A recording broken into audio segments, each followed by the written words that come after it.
Hi guys, something different today. This is the television we have up in the bedroom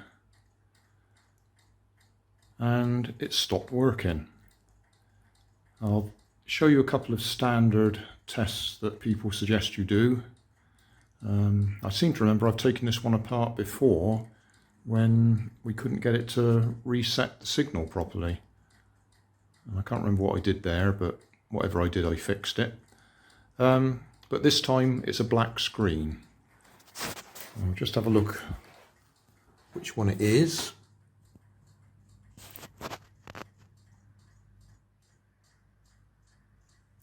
This one's got to be at least 12 years old, if not older.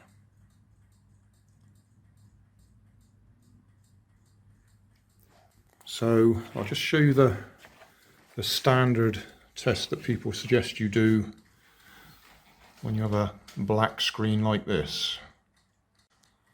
Right, just change the camera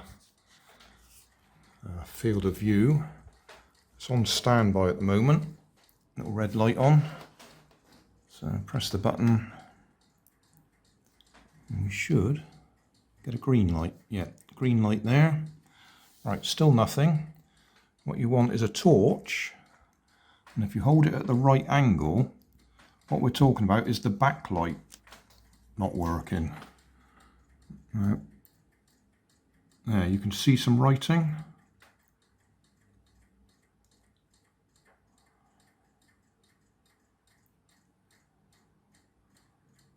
So that's telling us that the TV is actually working, but the backlight that shines through the LEDs isn't. So it's probably the power board that powers the backlight.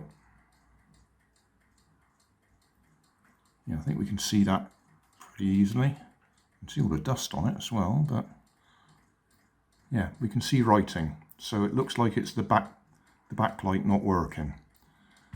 So what we'll do now is unplug it, lay it down and take the back off.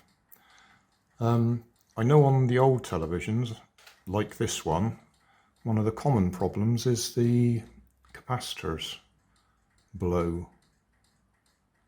And I know you used to be able to get a pack of capacitors to actually replace them all if you wanted. So that's what I'm hoping. I'm hoping it's just the capacitors need replacing. I haven't got any, but if that's all it needs replacing, that might be a interesting video. Right, pretty sure I've undone all the screws.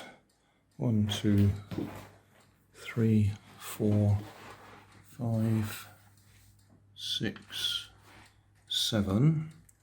And then there was 4 just here for holding the stand on, and then 3 across here. And I think that's all of them. So we should be able to just lift that back off. Nope, there was 2 more hidden by the stand. Right, looking inside, we have got 1 ribbon cable down there that goes to those switches on the side. So I probably could unscrew them.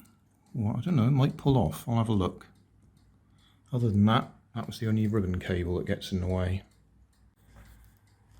Yeah, that was just a plug-in ribbon cable, so that unplugged okay. So now,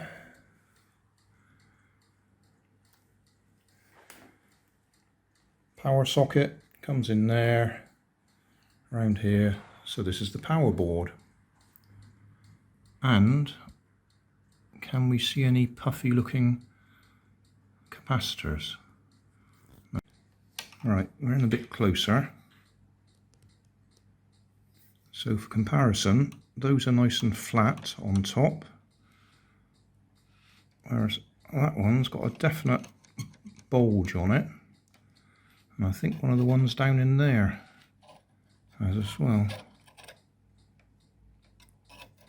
That one there looks like it's got a bulge on it.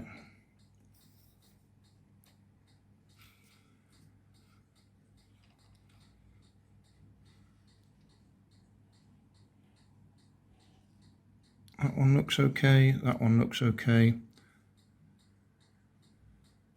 That one in there, which I can't focus on, there we are, that one looks bulgy. That one looks bulgy. That one looks okay. Those look okay, I think. Yeah, I think they look okay. So, on the face of it, it could just be those two capacitors. Right, and using my magnifying glass, I don't know if we can do this.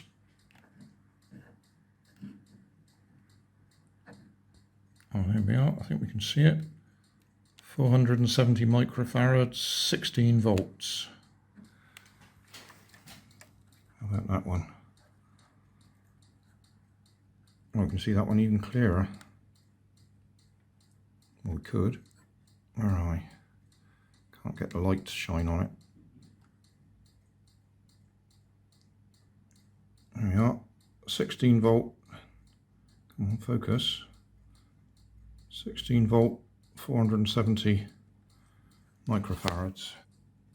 Just making a note of the board number. You see the date on it, 2007. Right, good news, bad news time.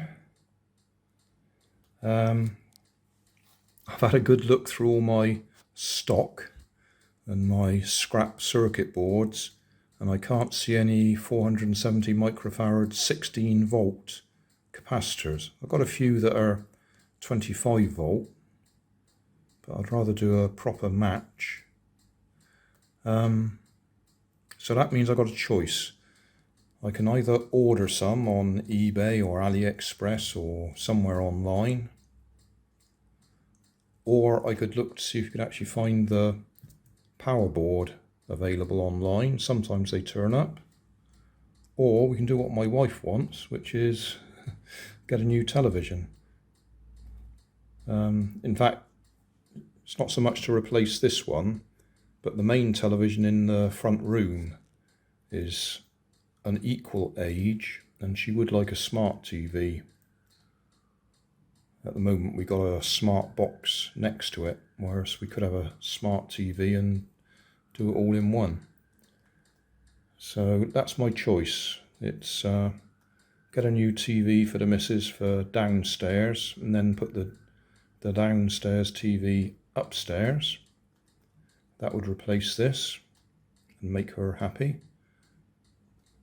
Or just as a project, well, I could do that, and then as a project I can see if I could fix this. Just order a couple of capacitors and see if we can do that. So that's as far as we're going today. I mean, I haven't, let's be honest, if anybody's watching this, I haven't proved that's the fault. This is just the most likely thing, because the power board is what you need to run the backlight. And I'd say over the years I have watched videos on this, and that was the thing. It was this thing about those capacitors tending to blow over the years and needing replacing. I mean, what's a couple of capacitors? A few pence, really. So yeah, I think I'm repeating myself. I think I will make my wife happy and buy a new television for downstairs. It's Black Friday tomorrow, there might be some deals on.